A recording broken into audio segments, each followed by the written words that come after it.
Welcome to episode 24 of Reverse the Relapse. And today we are exploring why you're sabotaging yourself with your eating and weight. You're in the right place if you're ready to stop the sabotage and weight regain post-weight loss surgery and start losing again. Hi, I'm Georgie Beames. I'm a psychologist who specializes in the area of emotional eating, sabotage, and weight regain for weight loss surgery patients. I work both in a weight loss surgery clinic as well as supporting women online to reverse the relapse. I honestly believe that psychology should be a mandatory part of everyone's weight loss surgery journey. Your body has had an upgrade to version 2.0 after surgery, but your mind has been operating at version 1.0. You're here to update your mind to match your body and get back on your weight loss path, and I'm here to help you. So I've been doing a lot of reflection during our lockdown here in Melbourne, and we recently heard the news that our stage 4 has been extended for a number of weeks. And look, it's a very, very challenging situation, I feel, for everyone that is going through this. And this time that I've had in lockdown has allowed me to really reflect and refocus on what's important in my life. And right now I have been prioritizing my health. I've been feeling really great. My sleeping is better. My eating is better. And I'm feeling strong and fit and thank you to my home gym for supporting that. But I've also really been working actively on my mindset as well. And this is making a huge difference. And by that, I mean I'm processing and clearing the blocks that are holding me back. We've all got them. And for me, I have processed most of my food issues. And I am really the type of person who is committed to personal development. I lap it up. I love it. I'm like a little sponge.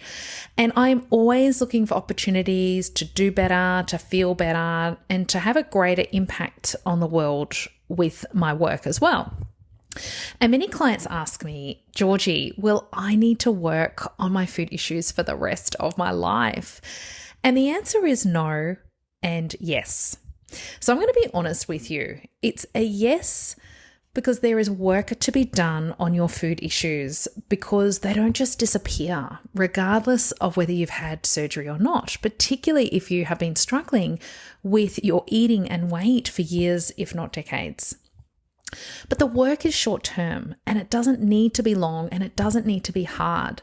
In fact, the average time I work with participants in my version 2.0 upgrade program is just 12 weeks, which is a tiny, tiny amount of time compared to how many years or decades that you have been struggling in this area. So once you upgrade your mind to version 2.0 by upgrading your self-worth, upgrading your identity, and upgrading your relationship with food to match your version 2 body after surgery, you no longer need to struggle with your relationship with food on a day-to-day basis. You are more mindful, you don't need willpower, and you literally forget to eat chocolate at the end of the night, right? How good would that feel? However, when you get triggered by something big, it can momentarily take you back to your old ways. So if you suddenly notice you now have cravings for chocolate at night and this old habit has snuck back in, you haven't failed. That's just version 1 thinking, right?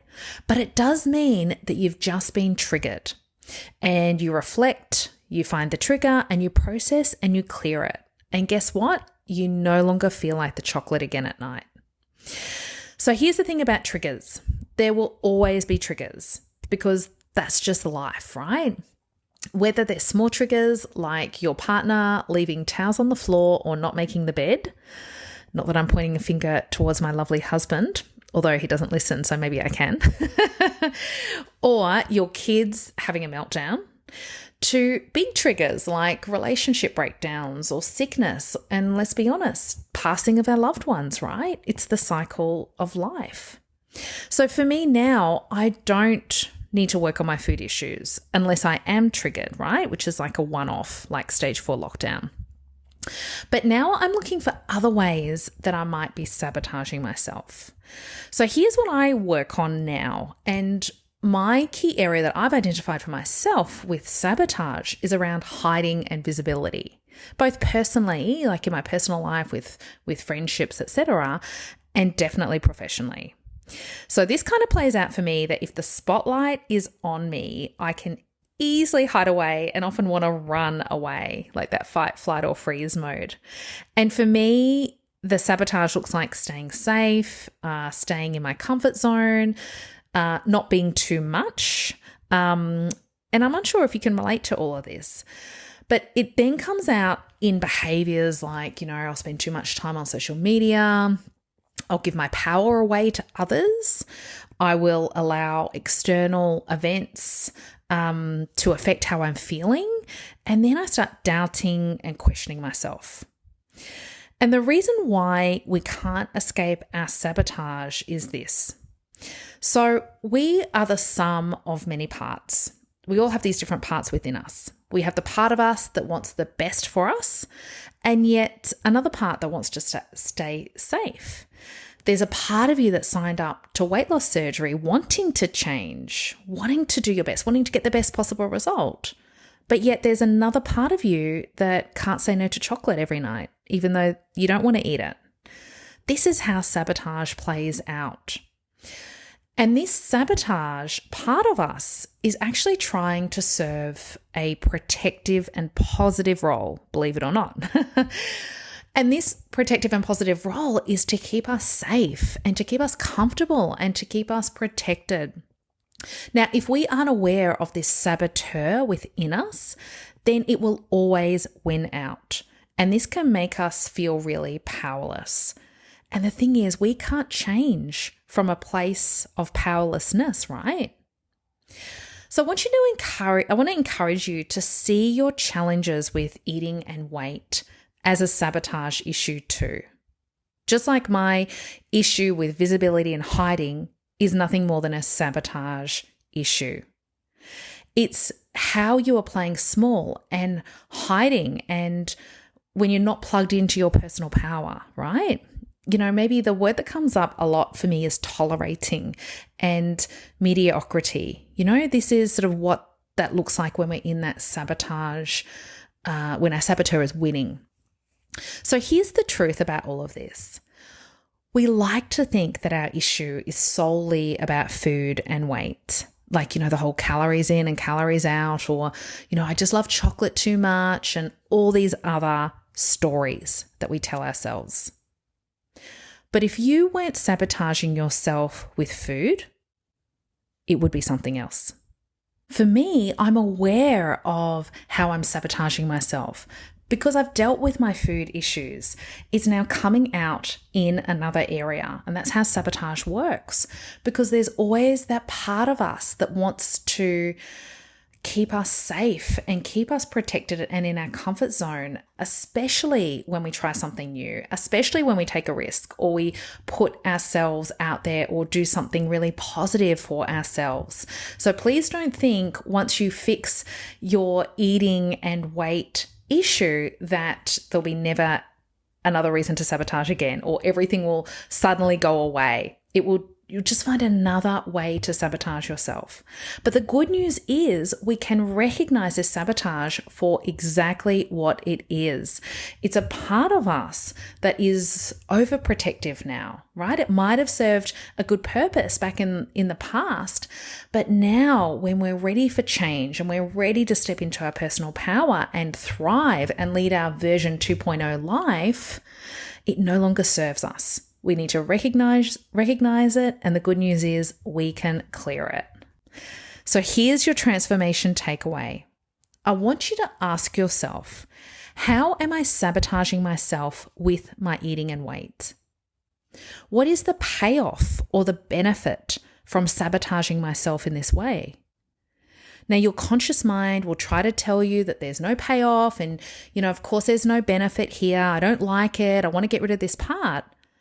But I need to tell you, every continued behavior must have a payoff or benefit, or it simply wouldn't continue. So I want you to dig deep. This is coming from your subconscious mind.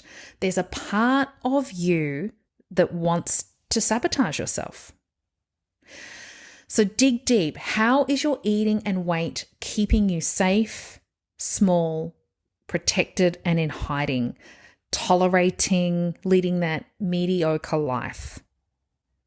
And maybe it's time to dig a bit deeper and uncover the real reasons as to why you are holding yourself back from thriving, from stepping into your personal power and living that best life that you know that you desire and you deserve. So if you are ready for this, feel free to send me an email at info@georgiebeames.com and I'd be happy to share more. Thank you so much for listening. I appreciate you all. And please, I would love a review. It just helps get this podcast and this message out to so many more women that really are ready to unpack and deal with those deeper reasons as to why they're struggling with eating and their weight. Thank you so much, and I'll see you in the next episode. If you loved the content in this podcast, you have to come and check out my one-on-one coaching program. We work together for 3 months to get you back in control and change your relationship with food for good. Now, I only have limited places available every month, so go to my website and click Work With Me. That's www.georgiebeames.com. See you over there.